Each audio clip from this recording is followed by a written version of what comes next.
Bismillahirrahmanirrahim. Assalamualaikum warahmatullahi wabarakatuh. Perkenalkan, nama saya Mutia Anggreni, NIM 43200049. Baiklah, pada kesempatan kali ini izinkan saya menjawab pertanyaan dari Bapak Asrul Arahab selaku dosen pengampu desain naskah untuk memenuhi ujian akhir semester.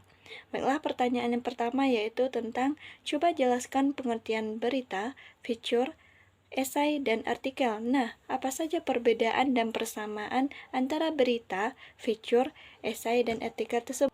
Baiklah, yang pertama yaitu tentang berita. Berita adalah laporan terkait peristiwa-peristiwa yang terjadi dan ingin diketahui oleh secara umum dan bersifat aktual dan telah terjadi dalam lingkungan pembaca. Nah, akibat dari itu maka dapat berpengaruh terhadap pembaca tersebut. Selanjutnya yaitu contoh dari berita telah terjadinya kecelakaan di Padang Panjang dengan memakan korban jiwa 28 orang dan 13 orang lainnya luka-luka yang terjadi pada hari Senin 28 Agustus 2022. Nah, selanjutnya artikel. Artikel ini adalah suatu karangan tertulis dengan panjang yang tidak ditentukan dengan tujuan untuk menyampaikan gagasan dengan maksud yaitu mendidik, meyakinkan, dan memberikan pengetahuan kepada pembaca. Nah, contoh dari artikel ini adalah artikel ilmiah. Selanjutnya yaitu adalah esai, adalah suatu karya tertulis yang membahas mengenai suatu permasalahan berdasarkan pandangan pribadi penulis secara umum dan menyajikan ide, argumen, ungkapan emosional dengan memancing suatu permasalahan atau diskusi para pembaca. Nah, selanjutnya yaitu feature. Feature ini adalah karangan khas berupa tulisan di media massa selain berita dan artikel tersebut yang menuturkan fakta, peristiwa, atau proses disertai penjelasan riwayat terjadinya. Nah, duduk perkaranya, proses pembentukannya, dan cara kerjanya dengan menggunakan gaya atau teknik dalam penulisan karya sastra seperti contohnya cerpen atau novel. Nah, masih dalam pertanyaan pertama yaitu apa perbedaan feature, berita, esai, dan artikel tersebut. Nah, yang pertama feature, yaitu isinya lebih mengutamakan unsur interest dalam penjelasan data dan faktanya. Yang kedua berita. Berita ini tidak mengandung opini dan merupakan peristiwa yang bersifat fakta dan data. Kemudian yang selanjutnya artikel. Artikel ini memuat opini yang tetap didasarkan pada fakta dan data yang bersifat objektif. Sedangkan esai adalah sebuah tulisan yang berisikan opini atau pendapat dan dari penulisnya dan bersifat subjektif. Nah, lalu bagaimana persamaan antara feature, artikel, esai, dan berita ini?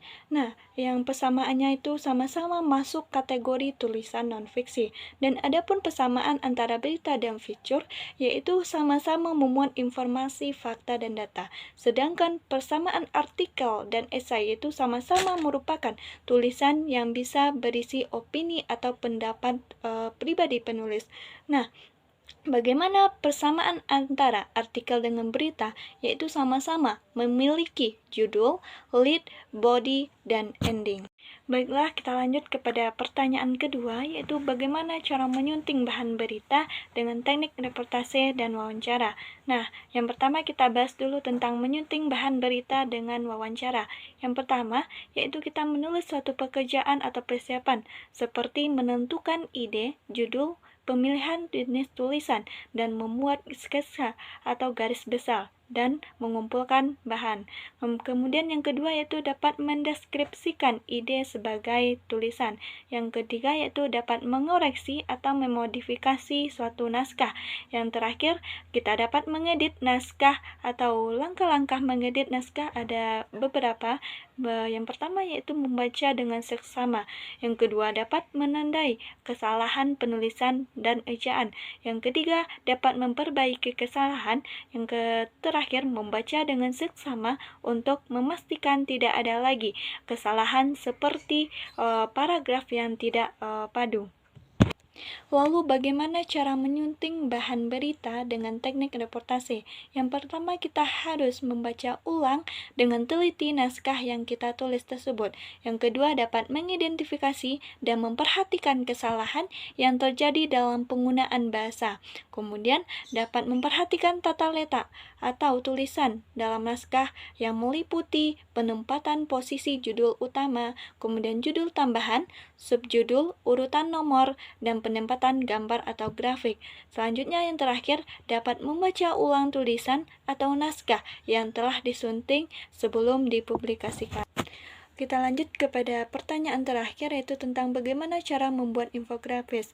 Yang pertama kita harus menentukan topik, yaitu topik yang akan kita bahas. Yang kedua dapat menentukan audiens, yaitu dapat menentukan audiens ini ada beberapa elemen, yaitu tentang gender, usia, dan bagaimana latar belakang pendidikan audiens tersebut.